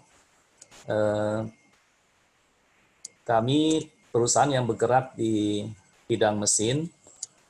Di bidang mesin sudah kira-kira 20 tahun ya. Jadi kami handle termasuk bagian sales, service, dan juga parts. Dan kami di backup oleh electrical engineers, mechanical engineers, kemudian juga processing engineers yang kami training di berbagai supplier, baik di Eropa, Italia, ataupun di China maupun di Taiwan, termasuk juga di India. Dan kami dapat mensuplai turnkey provider, bukan cuma dari supply mesin, tetapi juga dari know-how processing. Kemudian kami juga provide turnkey termasuk utility, compressor, sama chiller. Jadi komplit kami dapat offer kepada klien kami. Background saya sendiri awalnya itu adalah chemical engineer dan juga pernah master di industry engineering. Sekarang sebelum masuk ke COVID 2020 ini ada beberapa yang kita summarize. Economic growth di Indonesia sampai di bulan Mei. Jadi ini masih sangat updated. Q1 2,97%. Q2 diprediksi udah 0 sampai minus. Kemudian export growth juga drop, import juga turun. Automotive sales, wah ini sudah jumping down lah. Banyak customer kami juga injection otomotif juga pada nggak ada kerjaan. Construction sector juga turun, retail sales juga turun 20-23%. Customer spending juga berubah dari yang biasanya ke mall pergi makan atau apa gitu. Nah ini sudah berubah menjadi basic needs. Kemudian inflation juga turun, US dollar juga up down terus dan sekarang trennya malah juga naik. Kemudian shopping habit juga berubah dari biasanya ke mall, sekarang udah lebih banyak pakai Tokopedia atau online, mungkin juga Tokoplus ya mungkin ya. Kemudian juga awareness dari safety individual itu juga semakin bertingkat. Jadi kalau beli makan itu sekarang kalau bisa bungkus plastiknya kalau bisa diikat pakai nylon ties atau apa gitu. Jadi ini menimbulkan create market baru yang sebelumnya tidak terlalu diperhatikan. Nah, kalau kita lihat di injection houseware ataupun sapu, industri sapu itu masalah besar karena toko-tokonya itu pada ditutup-tutupin pada saat COVID. Jadi shops-nya itu pada close, kita mau beli juga nggak bisa. Jadi otomatis manufacturer juga close down. Dan ini berakibat juga efek ganda terhadap pembelian bahan segala macam juga turun. Cups, bottles, ya cups itu juga turun banyak karena mungkin kalau ada orang meninggal sekarang juga orang pada takut ya ke kumpul rame-rame gitu. Dan perkawinan juga drop, jadi konsumsi air gelas minum dalam bentuk cups itu mungkin agak berkurang. Mungkin botol tidak terlalu, tapi kalau galon mungkin masih stabil dan mungkin ada sedikit naik ya mungkin ya. Di samping itu juga pemakaian tin wall single use packaging ini malah naik. Nah dulunya mesin saya lihat banyak permintaan sekarang untuk kontainer yang single use, baik 600, 750, 1000, 1500, 2000. Nah ini luar biasa. Ini antri-antri di pabrik malah ditungguin kalau bisa untuk dikirim. Kemudian juga tadi yang non-woven untuk medical juga luar biasa. Banyak sekali, meskipun mungkin konsumsi tadi Bu Ariana bilang naik mungkin 20-40% ya, naik dia punya pemakaian untuk medikalnya, tapi mungkin ada yang masih dipertanyakan itu nilai importnya berapa. Karena kita tahu bahwa kalau untuk misalnya masker, nah itu kan terdiri dari 3 lapis. Yang lapis pertama, lapis ketiga itu kan itu masih bisa diproduksi, masih ada banyak manufacturer yang bisa produksi non-woven. Tetapi bagian tengahnya yang bersifat untuk menyaring virus sampai 95%, nah ini tidak semua pabrik bisa buat, masih terbatas. Dan ini yang sekarang memang di China sendiri sekarang dikontrol untuk pengiriman ekspornya. Kalau kita lihat di sini, plastic production disruption post COVID 2020 ya. Jadi kalau kita lihat untuk botol caps, terutama kalau misalnya untuk industri kosmetik ataupun botol sanitizer, ini malah naik. Jadi memang kalau tadi dibahas bahwa secara general itu banyak plastik itu rata-rata turun 30-50%. Tapi kalau kita lihat dari konsumsi yang dipakai dan produksi mesin yang dipakai untuk sanitizer itu luar biasa. Dia punya itunya malah antri-antri pabrik itu. Kalau houseware mungkin tidak terlalu ya, mungkin 30% bisa sampai 50% seperti tadi yang Bu Ariana bilang. Tetapi juga ada juga pabrik houseware yang malah produksinya malah tidak tutup, maksudnya tidak turun 50%, tapi malah nambah mesin. Nah ini saya kira product innovation itu sangat penting sekali sehingga pabrik masih bisa survive gitu.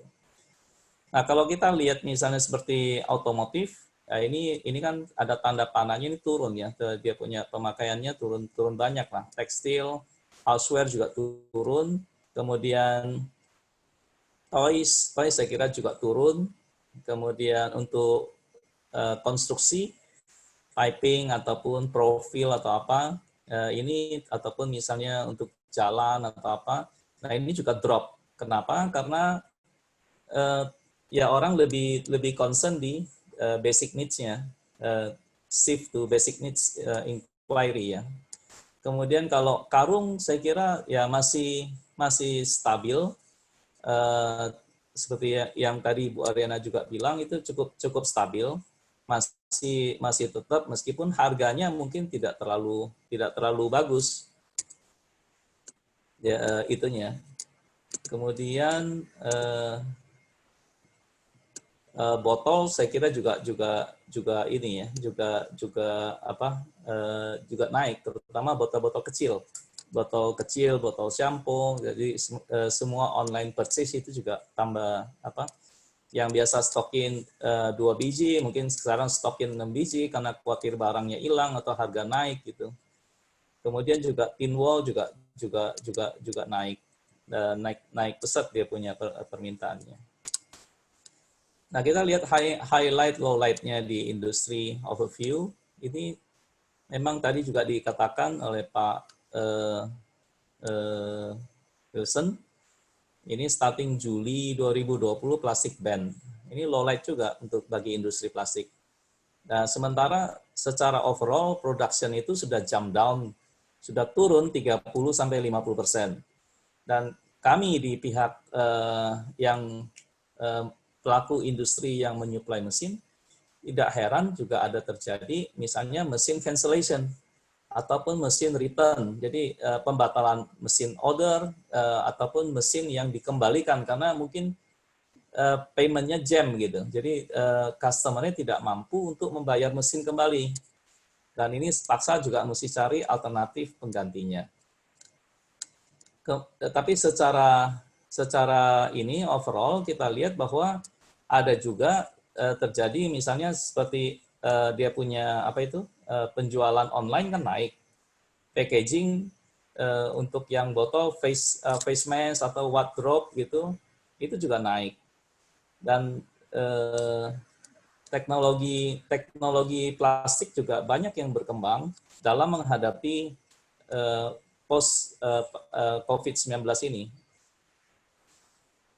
Dan anehnya environmental issue ini kalau kita lihat biasanya kan kita mengatakan misalnya cup itu ataupun sedotan itu merupakan masalah environmental issue, tetapi sekarang malah seperti Starbucks itu melarang kembali penggunaan reusable cups ya, dan plastik itu juga diakui tanpa ragu-ragu oleh Departemen Kesehatan di Amerika Serikat bahwa plastik itu adalah merupakan suatu media yang sangat yang diakui tidak departemen dari Health of Human Services di Amerika pada bulan Maret mereka mengatakan plastik single use as the most sanitary choice.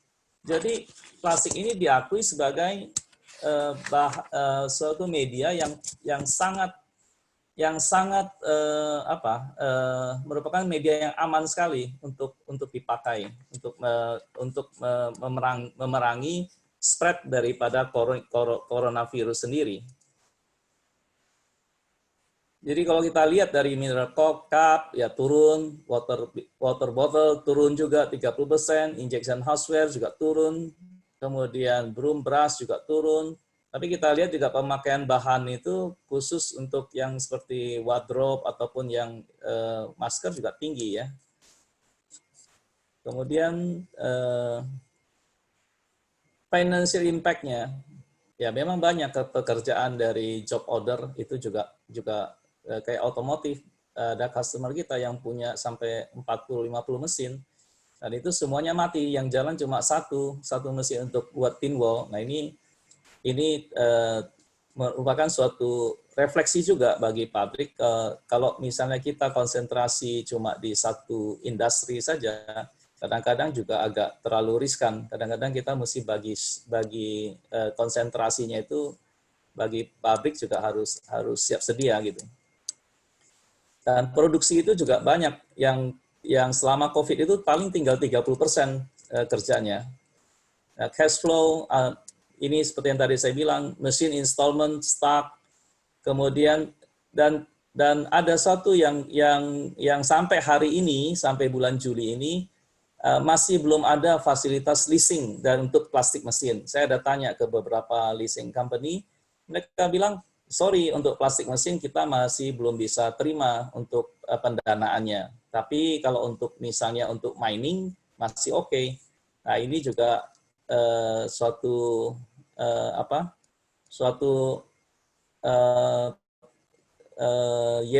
yellow light juga, bahwa plastik bisnis ini bagi leasing company itu mereka menilai tidak begitu acceptable, tidak begitu promising.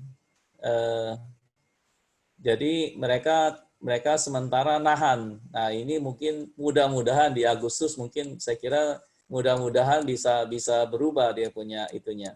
Dan seperti sepeda motor juga dia punya. Sekarang kalau mau beli sepeda motor, beli mobil, DP-nya juga lebih tinggi. Kemudian untuk mesin juga sekarang juga begitu. Memang nature selection juga, bahwa pabrik yang masih mampu bayar ataupun yang tidak mampu bayar, ini merupakan seleksi juga yang cash flow-nya agak kuat, maka itu masih bisa bertahan. Dan bagaimana cara untuk grow market post ya product innovation? Saya lihat ada teman saya juga yang beli mesin sama kita dari innovation, mereka malah tidak, walaupun houseware everybody bilang itu jelek, cuma turun 50%, 70%, tapi dia malah nambah mesin ke kami. Jadi saya kira product innovation sangat penting, dan memang sekarang kita juga banyak fast strike while the iron is still hot. Jadi produk apa yang masih cepat, yang cepat laku, ya memang harus gerak cepat. Dan memang hampir semua pabrik mesin juga sekarang menggunakan sosial media, internet boosting, webinar, Facebook, Instagram, Tokopedia. Ini untuk boost dia punya pasarnya. Meskipun lowlight-nya exhibition banyak yang di cancel. Kalau exhibition di cancel itu juga juga jadi masalah. Kemudian flight untuk pergi ke temu pabrik juga itu juga merupakan suatu tidak convenient, karena beli tiket aja mesti tes swab segala macam. Nah ini kan lebih repot jadinya.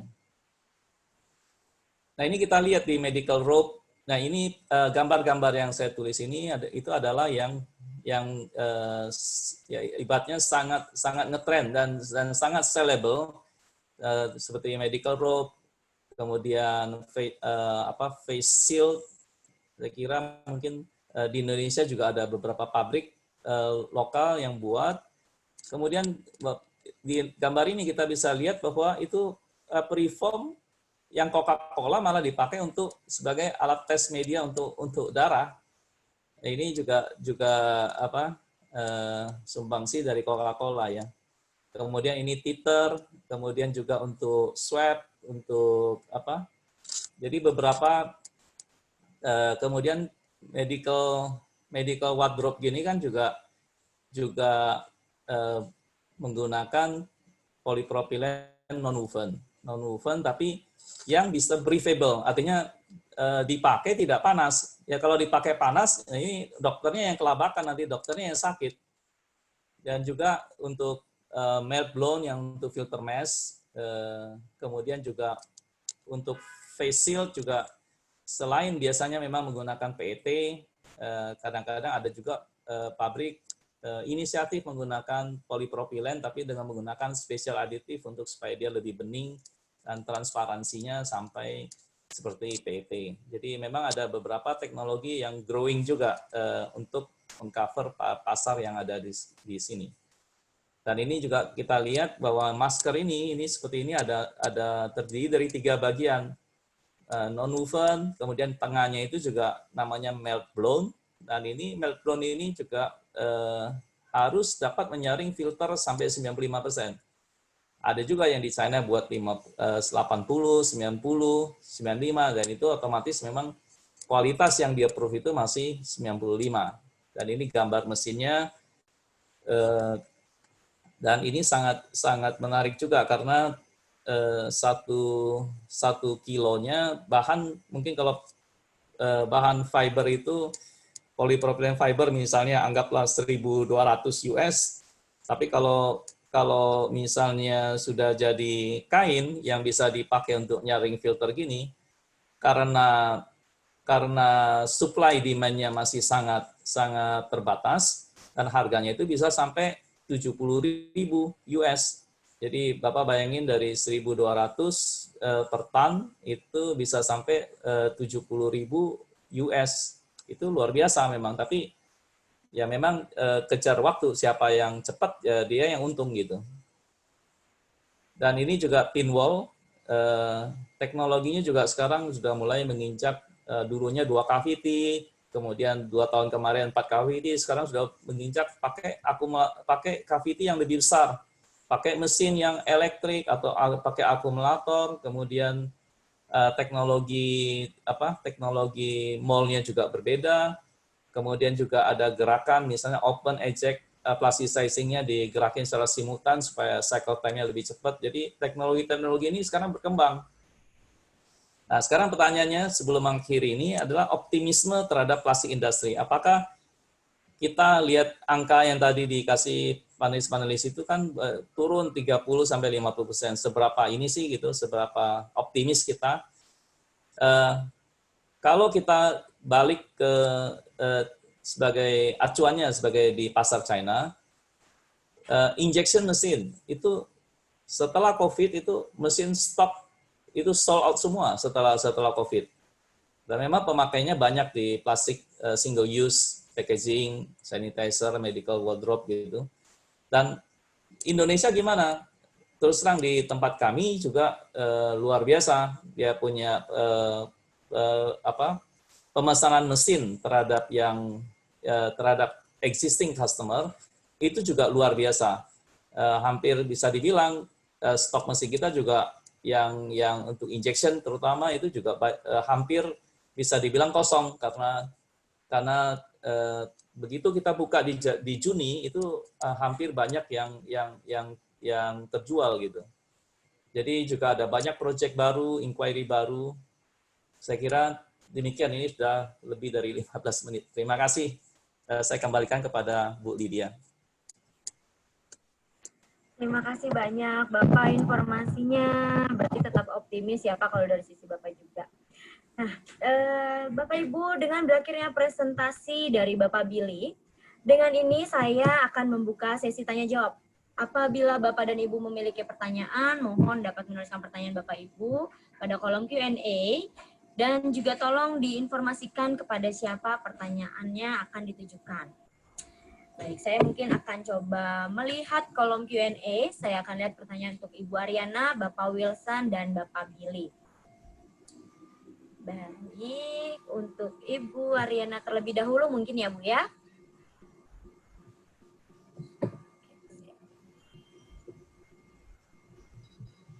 Sebentar, saya cek dulu.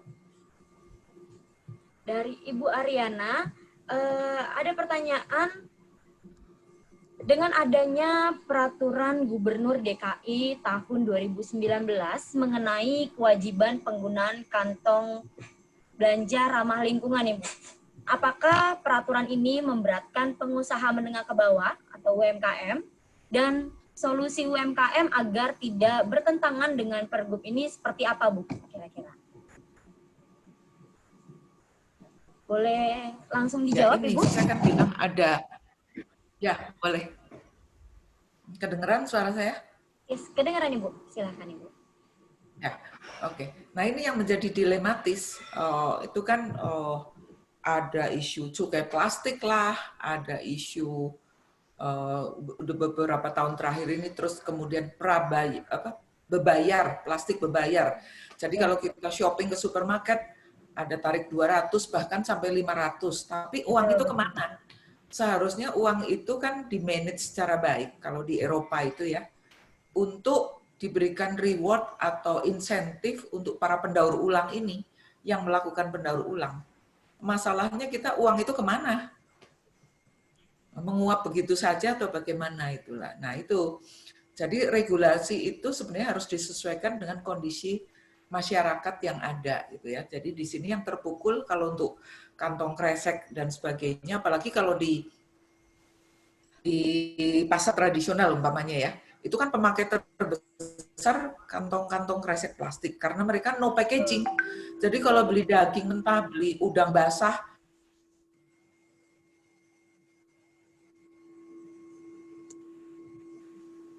Mohon maaf Ibu.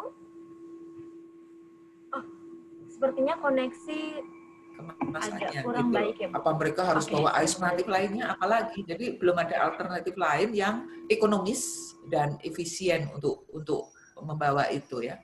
Nah, kalau di Eropa sendiri manajemen sistemnya sudah terpadu, ada insentif, ada, jadi itu semua memang dicas ke konsumen. Jadi kalau umpamanya belanja gitu ya, kalau nggak bawa kantong sendiri dulu, ini beberapa tahun, sekarang nggak ada memang, dicas nanti hasilnya itu untuk dikasih reward atau insentif untuk para pendaur ulang seperti IPR, Adobe dan sebagainya gitu loh. Itu jelas, penggunaannya jelas. Tapi kan di Indonesia nggak jelas, itu aja. Nah, sekarang terdampak pasti, tadi kan saya udah sebutkan, hampir 90% lebih itu UMKM akan terdampak.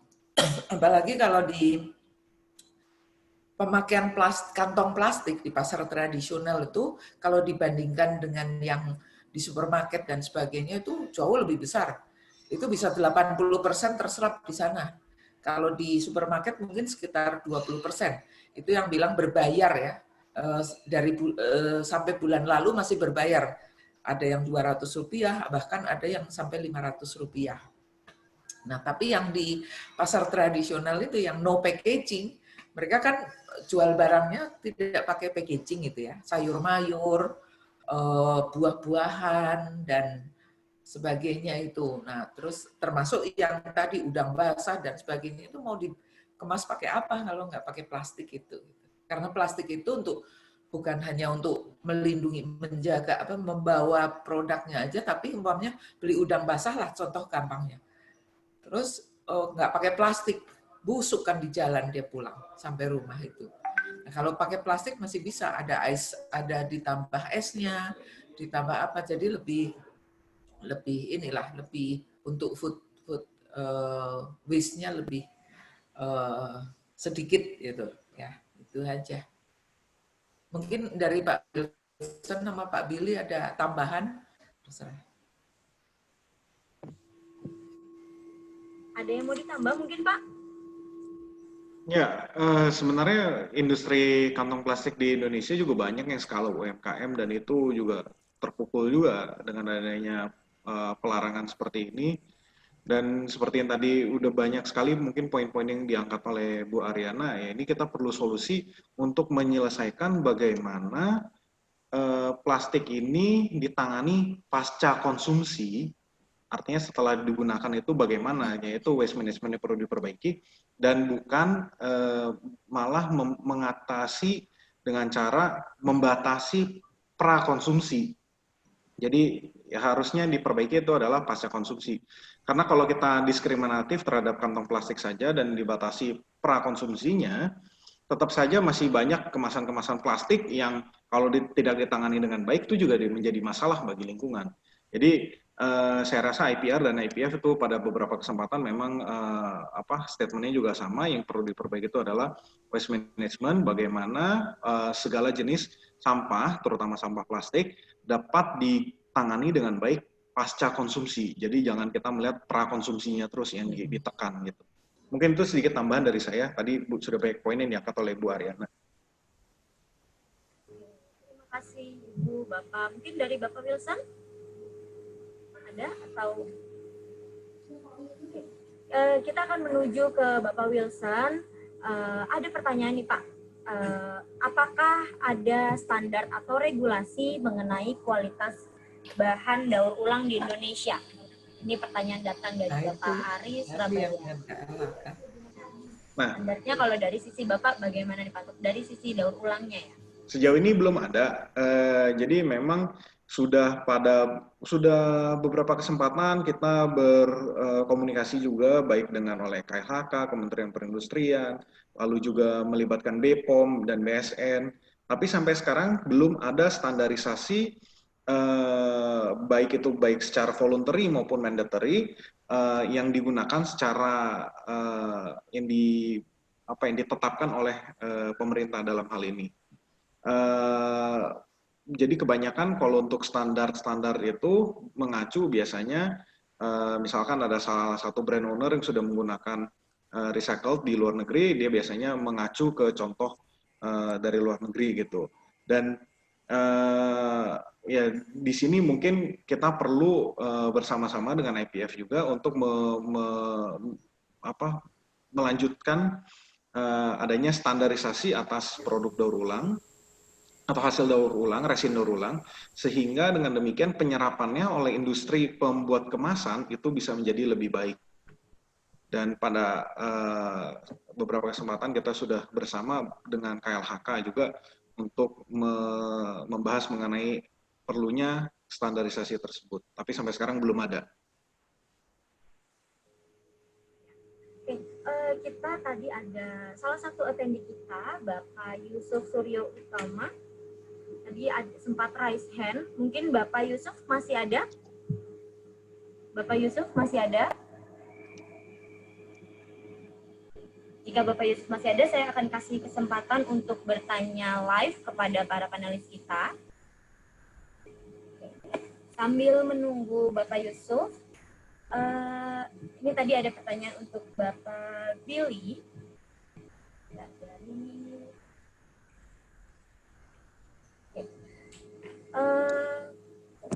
Ini berkaitan dengan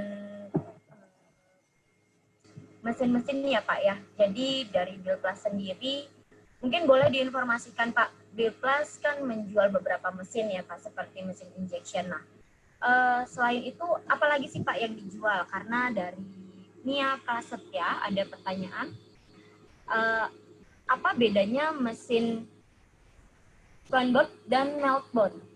Dan kemudian itu apakah sudah ada di Indonesia, Pak? Baik. Mesin yang dipakai untuk masker itu kan terdiri dari 3 bagian. Jadi lapisan pertama itu dari polipropilen non-woven seperti yang dipakai untuk sebagai pengganti kantong plastik, tapi mungkin dia punya gramaturnya itu lebih ringan, jadi kira-kira antara 25 gram per square meter. Kemudian lapisan ketiga itu juga sama, cuma yang di luarnya, yang lapisan luarnya itu mungkin dikasih warna biru atau hijau seperti sensi. Nah itu tujuannya untuk membedakan. Jadi kita pakai masker itu kan memang boleh dipakai cuma satu hari, cuma sehari doang ya, satu kali mesti buang gitu. Nah ini pasti recycle pasti akan juga naik kan ya konsumsinya.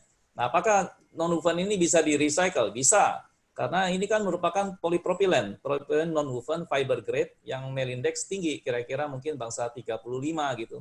Dan itu bisa di-recycle. Cuma pertanyaannya, apakah nanti itu efek terhadap pekerja misalnya yang menyortir bahan PP non-woven ini di luar, ini isu dari mungkin tugasnya dari Pak Wilson lah. Saya tidak masuk ke situ, saya cuma melihat dari segi teknologinya aja. Kalau misalnya melt blown itu sebenarnya juga sama-sama extrusion line, cuman bahannya berbeda. Bahannya itu bukan melt index 35, tapi mungkin bisa sampai 1200, karena itu harus sangat encer, jadi bahan itu kayak dituangin melewati spinneret, turun, kemudian nanti dilewatin ke belt conveyor, kemudian langsung jadi nanti terbentuk dari benang-benang yang halus itu nanti terbentuk jadi kain. Nah, nanti ada teknologinya dibuat seperti breathable ataupun hanya untuk misalnya untuk buat sebagai lapisan layer untuk melt blown. Jadi prinsipnya sih sama. Kemudian tadi ada pertanyaan, Mr. Billy, in this plastic industry recovery, from your point of view as machine provider for this industry, what are the tips and collaboration options could be done in order to invest in the machine technology? Tips and collaboration, I think depends on which industry that you are working in. Because if you are working if you are a newcomer, then you can go ahead on the medical industry. So that one will give you a better return for the return of investment at this moment, because face mask or face shield, I think that some of our clients mentioned that we can get the return of the machine within less than 6 months. So this, but depends whether you have the license or not, because you still have to fulfill all the requirements for this industry. It is not as simple as the standard plastic industries. I think something like that. Saya kembaliin pada Bu Lydia. Informasi yang cukup baik, dan kita kembali ke pertanyaan selanjutnya, mungkin untuk Bapak Wilson. Ini ada dari Bapak Sumadi. Oke, ada kontradiksi antara harapan Bapak, yaitu recycle plastik diharapkan meningkat ya Pak. Sedangkan kan tadi kita sudah singgung mengenai slogan Say No to Plastic.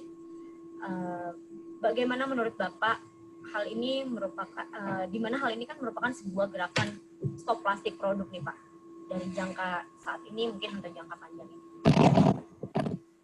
Ya, mungkin tadi mengenai Say No to Plastic sudah diangkat oleh Bu Ariana juga, bahwa itu hampir tidak mungkin bisa secara masif terjadi, karena mungkin secara tidak disadari juga sebenarnya produk plastik itu banyak ada di lingkungan kita tanpa kita tahu kalau itu adalah plastik gitu. Contohnya tadi otomotif saja, di dalam satu kendaraan baik roda 2 maupun roda 4, jumlah penggunaan plastik itu terus naik.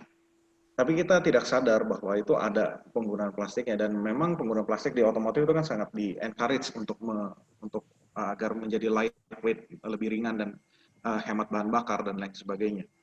Jadi memang trennya ke depan masih bagus, Tetapi dengan adanya campaign-campaign yang saya rasa kurang tepat, say no to plastik dan lain sebagainya, itu memang merupakan tantangan tersendiri bagi kita pelaku industri di plastik, bagaimana untuk menyampaikan pesan bahwa plastik itu sebenarnya adalah alternatif pilihan yang paling ramah lingkungan dibandingkan jenis-jenis lainnya, pada kasus-kasus, in most cases ya, pada kebanyakan kasus itu plastik adalah yang paling ramah lingkungan.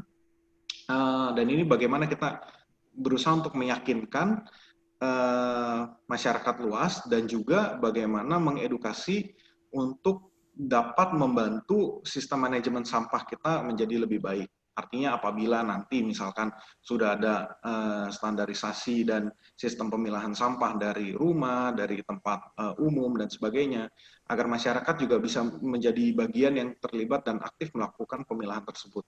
Karena sampah plastik apabila sudah dipilah dengan baik, itu most likely akan dihandle, akan terdaur ulang dan akan terserap dengan baik. Mungkin itu saya rasa, jadi trennya, outlook-nya ke depan masih bagus, tetapi memang ada tantangan bagaimana kita menyampaikan pesan-pesan tersebut agar dapat didengar dan diterima dengan baik oleh kalangan luas. Bapak Wilson, ini pertanyaannya bersangkutan. Ini pertanyaan selanjutnya bersangkutan juga, mungkin saya arahkan kepada Ibu Ariana. Food waste dapat ditekan dengan pemakaian plastik ya Bu ya. Nah, apakah ada langkah dari asosiasi untuk meyakinkan pengambilan keputusan atas bahan plastik seperti di DKI dan beberapa Pemda lainnya di Indonesia, Bu?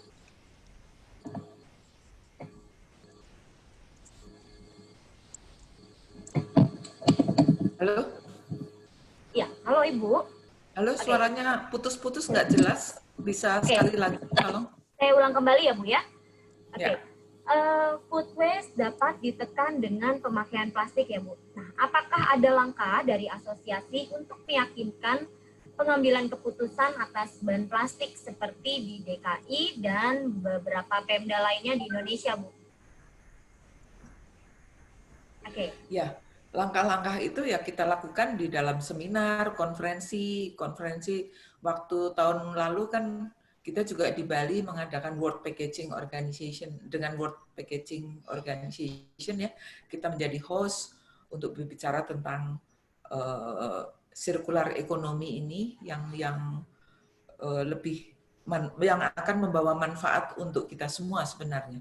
Jadi plastik itu bukan dimusuhi, tapi cara kita cara kita menanganinya yang belum sempurna gitu loh. Nah itu nah, kita sebenarnya diedukasi itu, edukasi. Saya tadi pagi juga dengan itu KLHK diundang meeting juga ya mengenai standarisasi. Tadi Pak Wilson bilang standarisasi ya. Jadi tadi pagi juga ada mereka baru merencanakan karena ada permintaan dari luar untuk bisa ekspor, tapi dengan hasil yang sudah terstandar. Ada nggak standarnya di Indonesia? Itu belum ada. Nah, itu yang akan kita rumuskan nanti. IBR juga bisa bareng untuk merumuskan apa sebenarnya kebutuhan yang ada di masyarakat, kebutuhan yang berkualitas itu ya. Jadi kita mengadop juga apa yang kalau masuk Eropa, itu kan dalam circular economy itu kalau kita bisa mendaur ulang dengan baik, scale up, itu bernilai sangat tinggi gitu, hasilnya itu gitu. Masalahnya kan kita di Indonesia ini menganggap sampah itu sesuatu yang jelek, yang udah rendah gitu loh. Masalahnya gitu. Padahal sampah itu akan bernilai, sebenarnya semuanya bernilai kalau memang kita bisa menanganinya itu. Nah, di negara-negara seperti Australia segala itu pemain sampah itu udah jadi konglomerat semua, itu kaya-kaya. Jadi itu karena masalah menanganinya di Indonesia itu yang belum. Nah, itu semuanya harus dari stakeholder ya, dari pemerintahnya, dari masyarakatnya, supaya kita dari pemilahan sampah. Saya waktu tahun 2000 berapa ya, sudah lebih dari 10 tahun saya pernah ke Jerman diundang untuk berdebat tentang bagaimana tuh negara berkembang dan negara maju tentang menangani sampah ya. Terus dia membuat standar-standar. Ya memang susah kalau kita di sana itu, kalau kita di rumah tangga gitu ya, itu sudah dipilah. Jadi organik, anorganik. Anorganiknya itu sudah dipilah juga, kertas, kaleng, paper, dan plastik itu sudah ada. Jadi waktu truk datang itu sudah dikemas satu-satu. Dan kalau kita ada yang organik, umpamanya biji anggur gitu masuk, kita kena denda sih, karena sudah ada labelnya gitu ya. Jadi mereka sudah canggih banget itu cara daur ulangnya itu udah 15 tahun lebih. Nah tapi di sini begitu saya adopt itu, saya aplikasi, saya di rumah tangga saya balik-balikin, saya pisah-pisahin. Waktu truk datang itu diurai semua, dicampur. Katanya rugi dia bawanya. Jadi itu sudah umum lah ya, dia rugi di kos untuk membawa transportasinya itu. Nah itu yang jadi sia-sia kan. Nah, mulai dari edukasi. Jadi kemarin ada dari jadi kayak Wish for Change ya, sasarannya hanya ke office-office. Dia memberikan kantong, dia bilang organik, anorganik, tolong dikemas nanti dia itu. Itu udah bagus lah ya.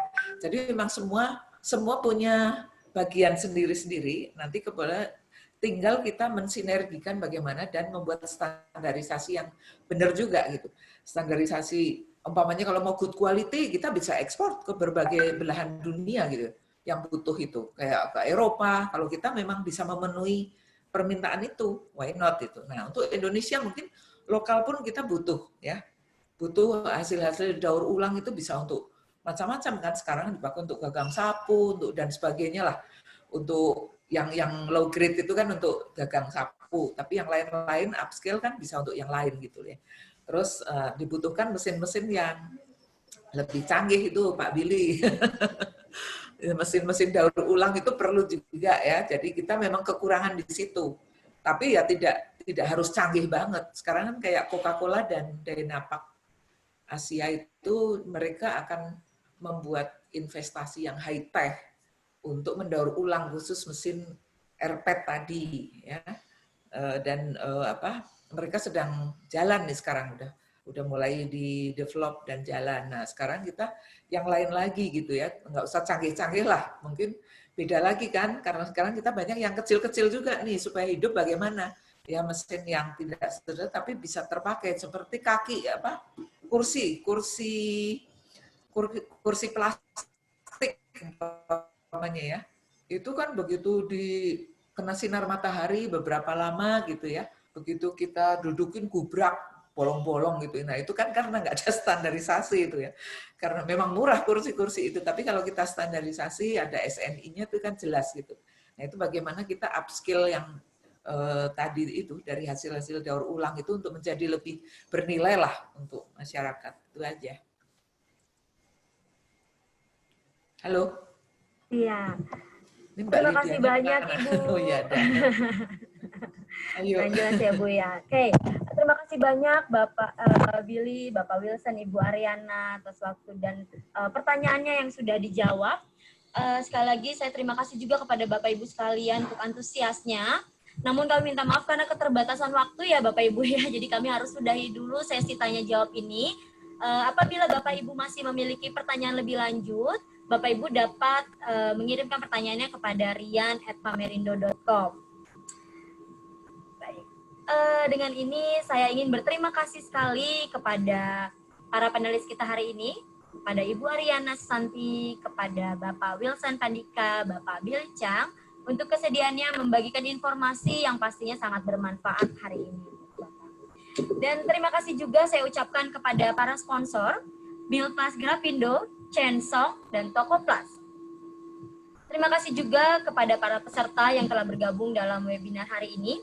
Semoga Bapak dan Ibu mendapatkan informasi ataupun solusi terbaik dari webinar ini. Kembali saya informasikan, bagi Bapak Ibu semua yang ingin melihat hasil rekaman dan slide presentasi, Bapak Ibu sekalian dapat melihat selambat-lambatnya 2 hari setelah webinar dengan mengunjungi website kami di www.plasticandrubberindonesia.com. Dan bagi Bapak Ibu apabila ingin bergabung sebagai pembicara ataupun sponsor webinar Plastik dan Rubber Indonesia berikutnya, kami mohon dapat mengirimkan email ke rian@pamerindo.com. Dengan ini, tibalah kita di penghujung acara Tech Talk Week Plastic and Rubber Indonesia, a strategy overview on how Indonesia's plastic and rubber industry recover post-COVID-19. Mari kita bersama mendukung industri kita, jadikan momentum ini untuk bersama-sama kembali bangkit. Akhir kata, saya Lydia Citra pamit undur diri. Terima kasih, selamat siang, dan sampai jumpa di sesi webinar berikutnya. Terima kasih Ibu Ariana, Bapak Billy, dan Bapak Wilson. Oke, sama-sama. Terima kasih. Sampai ketemu Bu Ariana, Pak Wilson. Sampai ketemu ya. Sampai ketemu Bu Rena, Pak Billy, Bu Lydia. Sampai ketemu Pak, sampai ketemu Ibu. Lydia, terima kasih Pak Rian. Mari, selamat siang Pak, Ibu. Selamat siang.